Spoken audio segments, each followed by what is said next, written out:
Emperador. That's the Emperador building.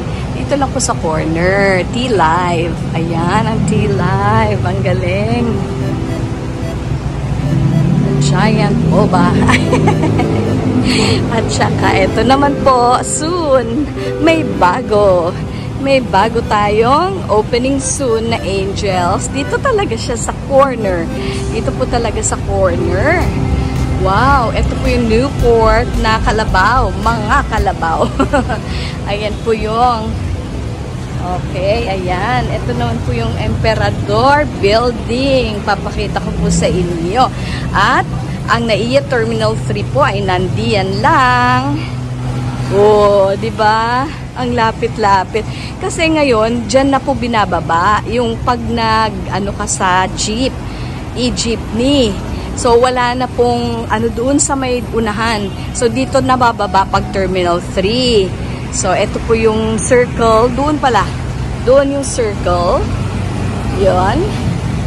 Oo, common area ng mga taga rito. At ito po, yung napakagandang Emperador Building. Hindi lang po kita masyado yung ating pangalan ng Emperador.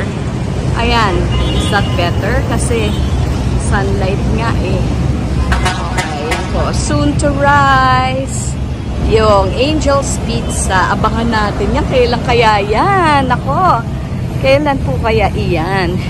Ang ganda oh. Ha! Mga kalabaw na rotonda. Ayan po yung rotonda. Papasok doon. Yan. Sa unahan po yung Resorts World eh. Yan po. Doon. Oo.